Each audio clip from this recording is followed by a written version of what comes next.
Okay, so we should be live at this point, which is fantastic. So I'm going to give it a second for anybody that may want to log on to take a look. So we're going to do our Monday Aftermath show. Monday's Aftermath is basically a recap of last week. What happened? What's going on in the world of real estate? What's going on in our world? What's going on in the area in which you live? And so we're going to kind of cover some of those basics. Take a look at what's happening in the community, what you can look forward to in the upcoming week, as well as keeping you up to speed on what's happening in the real estate economic world. That's an important thing to make sure that we take some time to actually go over, is to say what's going on in the real estate world. So a couple things. One, the boring part of real estate that if you're a consumer, a buyer, or a seller, and you may not care about a whole lot, or at least it's boring, you might really care about it, but and just not the most entertaining thing, is the data. And one of the things we do is we have a third party statistician that creates a whole data package for us at the end of each quarter. I think they do it more frequently than that, but we get it each quarter. We call it Trend Talk. And so I actually am going to be presenting Trend Talk to the real estate agents tomorrow morning. And so I'm going to give you guys a brief preview of it because, well, frankly, I have access to it, and this is my show, and I can do whatever I want. So we're going to go ahead and take a look at some of that information as well. We're also going to do just our week update to say how are things moving on a micro level here in Cherokee County, and then we're going to cover some news. We'll talk a little bit about the Fed, where they currently sit. We were promised 3 to 4 rate cuts this year. Everybody's dying and waiting. We'll talk about the CPI numbers that came out not last week, maybe the week before. And how that seems to have affected the Fed's feelings on things, and go from there. So that's what we're going to cover today, as well as some of the entertainment stuff that happens in our county, most expressly the segment that we do on Music Scene. Why do we bother with what's going on in the music scene on Real Estate Channel as well? Because I like music. So we love this community. There is a ton of live music that you can experience. As many of you know, we have a band that plays live throughout the county and other places around adjacent to Cherokee County. And we'll talk a little bit about those things in case you were thinking about getting out and having a good time locally without having to, go inside the perimeter, in case you haven't been inoculated to do so. Okay, so let's go ahead and get rolling. Here we are. All right, so we're gonna start with the market update first. So let me get out my notes here and take a look at what we got. So market update first. One thing is I try to look at the segmentation from week to week. So currently, this as of right now, this Monday morning on April 22nd, 2024, we have 647 active listings in the detached market. Now, this doesn't include condos and townhomes and such, but 647 gives you a good picture because that's going to be the majority. We have 21 in a coming soon status. So that means they've signed listing agreements. It's been listed in the MLS, notifying us that it's coming soon, somewhere in a 14-day window. We're not exactly sure. If I take a look at what happened in the last 7 days, I can see that we have new listings, 108 new listings this week alone. Now that starting to feel like a lot. We're starting to see the beginning of that spring market and what's happening with the spring market. So that's interesting. But let's compare it against the under contracts and close. In the last week, as far as the FMLS is concerned, 47 transactions closed out. So about half of what went live, and 41 others are now under contract. And that would be new under contracts that happened in the last 7 days. That doesn't mean there's only 41 under contract. There's more, but in the last 7 days, there's 41. So that kind of gives you the glimpse at just a small view of what's happening there in Cherokee County. All right, so let's go ahead and talk about the chairman, the Fed chairman, and what's happening with that, because interest rates is a hot topic. Everybody wants to know, what's going to happen with interest rates. Are they going to go ahead and lower those this year? Now, they're not saying that they're not going to, but you might want to read between the lines just a little bit. So we originally were going to go with 3, maybe 4 when it was the end of last year, due to how the higher interest rates had affected the economy. The CPI numbers, if you don't know what they are, they're what's known as the consumer price index. So they're looking at the cost of goods and everything else, trying to quell inflation. The way that they do that is they make interest or money, I should say, more expensive so that people buy less stuff, causing a cooling effect. If there's less demand, then stuff doesn't get so expensive.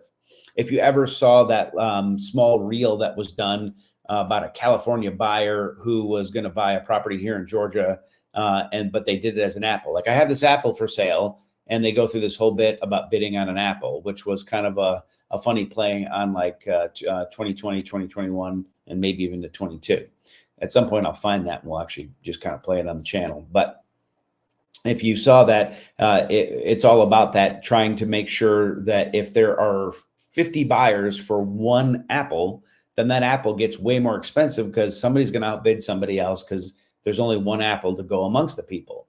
If you get down to 50 apples for one person, there's a lot of choice. Apples get cheaper because they're going to rot. And, you know, even though real estate is not fruit, same difference, right? Supply and demand 101.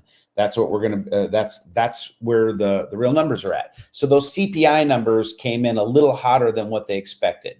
The Fed has really been targeting an arbitrary number, 2% on inflation. I think it's sitting closer to 3 to 4s. They may adjust that target, but as of April 22nd, they have not done any rate cuts as far as the Fed fund rate. It doesn't look like they will be considering anything till June or maybe later, as far as that goes. So that pushes it out. Some are speculating that it may not happen at all. We may end up going the entire time and not actually have a rate cut at all, which is entirely possible. So just look at those things, but we are going into an election year, so stuff is going to get a little weird. I would anticipate that rate cuts will probably come at the end of third quarter, beginning of fourth is my thoughts on it. But there's a lot of economic factors and political factors that will kind of bleed into that. Okay, so that covers those two segments. So now we're going to go into an update. So this will be the legal section update that we want to cover right now. Okay, so one of the things that you may or may not be aware of is Supreme Court rulings. Obviously, in recent years, the Supreme Court has been kind of more in a highlighted position where you're seeing a lot more stuff with them and their decisions. Now, obviously, what happens is laws get put on the books, cases go before courts, lower courts as they call them, within a state until they hit a certain level. And once they hit a certain level there, they go into a federal jurisdiction. And the highest court in the land that you can bring something to is the Supreme Court. And when the Supreme Court rules on stuff, there's really nobody else to appeal it to. And it's always going to be like a split decision. So like a 0-9 decision or a 5-4 decision, something like that. And I believe majority wins. So one of the things that actually happened, I want to bring it up on my screen here, but it is, let me see if I can find it. A Supreme Court ruling about property rights happened. And there's some interesting implications on what this may or may not mean. So let's take a look. Okay, so what this states in here is a California homeowner, George Sheets, spelled with a Z, won a victory at the Supreme Court on Friday in his challenge to the constitutionality of a fee that was being required to pay the county to receive a permit to build his home. I know that sounds boring, but stick with me. In a unanimous decision authored by Justice Amy Coney Barrett, the justice agreed with Sheets that conditions on building permits should be subject to heightened scrutiny, even if they were authorized by legislation rather than imposed on an individual basis by administrators. So I'm going to kind of cut back and we're going to talk about this for a second. Okay, you can read that article. It is on Scout Us blog. I'm sure you can find it if you just search it. There's actually some good YouTube videos where they'll explain it. But basically, this is what happened. A guy in California has a patch of land. He wanted to retire to that land, and it's kind of out in the middle of nowhere. So he was going to go build, I think he was in the construction industry. So he was going to put a mobile home on there because going through all the regulations to get building permits and these things is a little more complicated in California. We'll just let that sit for a minute.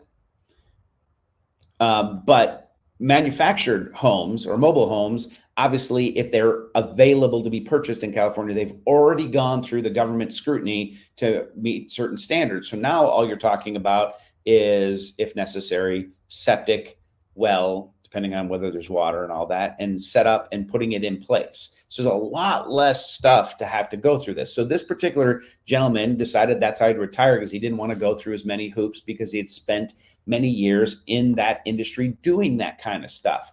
So in doing so, he went to apply for his permit and they charged him somewhere in the vicinity of, I want to say $26,000. I could be wrong on the number. You can fact check it. I don't think it's relevant to the conversation. That $26,000 fee was for road disturbances, meaning, well, now they're doing construction. That means there's going to be vehicles on the road. This is going to deteriorate the road. So they need to have this money to put in the kitty to be able to further develop the roads in the future because now you're improving land and such. Now, many people probably feel that the government shouldn't do this kind of stuff anyway, but we see these kind of impact fees or local municipalities that charge fees in some cases to help fund infrastructure, and in other cases to deter people from doing too much of something, making it a harder barrier to entry. You know, let's just say the fence is higher and you got to climb higher to get over it, so less people will do it. So how does that affect us? Well, that's an interesting question. So where this, I think, might come into some relevance is we're seeing in the North Georgia mountains and even, down here in the Cherokee County about STRs, short-term rentals. There's a lot of communities that are trying to restrict homeowners' rights and what they can use their property for. Now, there's a myriad of reasons for this. One of them is because of noise ordinances. For example, if you have a high rise in Atlanta and you're renting that out every time there's a baseball game, and then you get frat guys in a party in there, the neighbors who are living there, it's ruining their quiet enjoyment. So the municipality tries to step in and make rules because what happens is if you buy one, you might do a better job of regulating the people in there because you care and you live in Atlanta. But if you have one and it's profitable, then let's just say 50 people from all over the world that don't live here all buy one too. And now the thing gets out of hand. There's really nobody to hold accountable. So they just start trying to fine, regulate, and fee it to death to be able to, slow the roll, let's say. So specifically, let's talk about some of the stuff that's happened maybe in Union County. So like the Blairsville area and what is now bleeding down into Blue Ridge. And even Gilmer counties where they're working on the same things. So it's argued that the infrastructure up there was never meant to handle the kind of tourist traffic that it gets. Now, I'm not an expert in this. I can't say, about the road usage and the taxes on those things. A majority of those cabins and houses, which I own several up in that area, have septic systems. Some of the complaints I hear is you get out-of-state investors that own a property that do minimal maintenance. And so you'll get guest after guest after guest after guest into these properties. And in some cases, they'll put more people in there than the property should hold, and they won't maintenance the septic system. So you have issues with it leaching, out of the ground and having problems because of improper maintenance. So as a result, they want to come in and put in restrictions. They want to add fees. For example, I believe like if you wanted a short-term rental, if you were even approved in the city of Ellijay, like in the city limits around that downtown area, it's like $1,000 fee for a permit. If you were to do this in Louisville, Kentucky, I believe it's like $2,500 to maybe get approved. Like you have to pay the fee. It has to follow a bunch of rules. Then it has to go before a council. And even if it meets all the rules, I'm getting reports from professionals in the area that you meet all the rules, you paid the fee, you are a professional, everything's done right, and they'll still say no because they just don't want it. And that brings up these type of issues. So the fees that they're charging and the restrictions that they're placing, this is one of the first cases Granted, I have not researched this a bunch, but it's one of the first cases where you can see the Supreme Court saying it's unconstitutional for them to do this if they can't directly correlate it to a stressor or an actual cost that the municipality would have in regards to it. For example, this guy having a piece of property out in the middle of nowhere, throwing a trailer on the home, and him and his retired wife driving out there isn't going to have a $26,000 impact on the roadways and construction in the area. I mean, that's kind of arguable. So that's the reason he actually paid the fee. I think this started in 2016, so not easy to win this, but finally got up to the higher courts and got ruled on in a landslide victory, 9-0. They said it's unconstitutional, and now the county has to basically pay him the fee back because it's not commensurate. So the argument is, if this creates more lawsuits based on this Supreme Court ruling, how will this affect local municipalities from restricting uses or charging undue fees for it taxing the system? And how do they prove that the fees that they're charging are being put into the direct cause and not being put into something else? Right? That was part of the thing, is this $26,000 that they're charging in California would be allocated to an unrelated community or county expense. And so that argument kind of exists, right? There's a lot of problems with this. Do I think this automatically creates a way out? No, but the idea falls under this, and we'll go back to the screen. I'll show you real quick. Okay, so it says Sheets argued that the fee violated the Fifth Amendment. It's called the Takings Clause, which bars the government from taking private property for public use without just compensation. He told the state court that to determine whether the fee passes the constitutional muster, they should apply the test outlined in the Supreme Court in two property rights cases, Nolan versus California Coastal Commission and Dolan versus the city of Tigard, Oregon. Those cases taken together hold that if the government wants to require someone to give up property in exchange for a land use permit, it must show that such a condition is closely related and roughly proportionate to the effects of the proposed land use. In Sheets' case, oh, it's 24 grand. There it is. He argued that they meant that the county was required to make a case-by-case determination that the $24,000 fee was necessary to offset impact of congestion attributable to this project.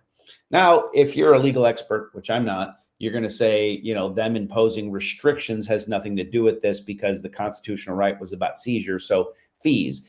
But if you are in the short-term rental game, you're going to see in areas what they're doing is they're trying to fee their way to the point where it's just not affordable. The restrictions part of it, I think, has more to do with quiet enjoyment. But so far, there is no case law on it. Something to watch, something I wanted to point out, and that's that dead horse. We're going to stop beating it. So let's go ahead and move on down the line. All right, so that was the Supreme Court ruling. All right, so what else did you miss this week when it comes to what's going on locally? So we'll call this the segment. This is my my rock and roll segment to this. So one of the things that you missed was, if you are a music lover, is a bunch of live music. So I'm going to show you what's coming up this week. So this is not a missed portion, but just what is on the docket. So let's go in and look at this real quick. So you can see under related items through Facebook. I'm old, so I use Facebook a lot. We've got an ABBA tribute band. This is the 9:55 show. This will be at Mad Life in downtown Woodstock. I believe they also have the 7:30 show for the same date. I don't know why they're separated on here. One of the things that you really may want to check out is the Upriver Festival. So the Upriver Festival is a festival that is I think it's the primary fundraising component they use for Goshen Valley Boys Ranch, which is here in Cherokee County. If you don't know about Goshen Valley, I definitely encourage you to look it up. It's something that our Keller Williams office has been involved with over the years. I'm a Rotarian and the Town Lake Rotary, and They do a lot with them. We prepare the Thanksgiving meal for all the boys that live at the ranch and the host homes. It's an unbelievable organization. The last several years, our band Bent to Fly has actually been the headlining player at that particular festival. This year, All Talk, I'll put it back up on the screen. All Talk, which is an 80s, 90s, and 2000 pop and alt rock band, will be performing, and hopefully the weather is nice. This is going to be on the mill at the Etowah. It's a huge stage. The bass player and the drummer are actually the bass player and drummer from our band. The bass player's wife, Pam, has fronts this band, and it's more of an alt rock band. Phenomenal setup out there. Highly encourage you to go see that. If those don't hit your musical bone, we've got First Friday in Canton on A1A. They got the Jimmy Buffett Tribute Band, and then it looks like A1A Jimmy Buffett Tribute Band is going to be at Mad Life Saturday, the late show as well. Okay, so if you happen to be somebody who spends a lot of time with music here in Cherokee County, I'm going to encourage you to look up Cherokee County Music Scene. What's next? This is where you can find out what music shows are coming up in Cherokee County. This is a page that's run by my wife, and you'll see that there's just a bunch of different stuff on here that you can go and see. These are upcoming events, from the patio music that's at Mad Life to some shows that are also going to be at Mad Life, like Scarlet 8 Goth Rock. Rootstock, one of the restaurants, is having Spencer Smith there. Banks and Shane, the Atlanta Entertainment Tradition. There's just a lot of different stuff, and you can always click see more and look at what's coming up, including the ABBA Tribute Band and all that. That being said, I'm also going to hit on this one thing, and this is, if you missed out, now I know this is not Cherokee County, this is Cartersville, but my band Bent to Fly played the Cartersville Barbecue and Brews, and you can see some of the pictures here. They got one of me playing to a train, apparently. So that's fun. And then tuning. There was a lot of pictures where I guess Jay's setting up too. This was actually during the setup. This is where we were aligning the stage for everything. But we got to play in what a train was actually going through, which is kind of weird. That is loud, so mute. All right. So you guys can see right here in this clip, like we started the set and here comes a huge train behind us. Believe it or not, we were louder than the train. So that was awesome. There was a lot of people here. It was a great fun show. And that's what you missed this week. All right. That being said, we're going to go into the last section of the live broadcast. And that is going to be, we're going to give you a preview of the first quarter slides, taking a look at the real estate market so that you're informed. I'm only going to cover about 3 or 4 slides, kind of give you a 10,000 foot view. All righty, let's take a look. Okay, so this is first quarter 2024, which has been, from a unit standpoint, a pretty dismal quarter. One of the things everybody's always asking is when the prices are going to come down. Interest rates being high should make prices come down, but supply and demand is everything. So at the peak of the buyer's market in January of 2009, the active listings were at 31,121 in the metro Atlanta area. So that covers like 10 to 15 counties. I don't know the actual number. That's why I'm giving you a wide range. As you can see, a normal market, which was 2019 pre-pandemic, which was still a seller's market, was around 12,000. We're currently sitting at 7,000. So we still have low inventory going on. 2.6 months worth of inventory is definitely below. 6 months is the balancing act. The numbers of solds, when you had 31,000, was 1,800 transactions. That's scary. Here at 12,000, you get 4,700 solds. And notice here, now that we're down to 7,000, we're getting 3,300. This is a higher percentage of this number than this is of this, but you can see that there's compression there. Also, you're going to see the price jump from here to here, which is the other pressure issue. We're also seeing days on market starting to climb, 26. If you were to look at this in 2021, those were probably in the 10 or less, maybe in the single digits in some cases.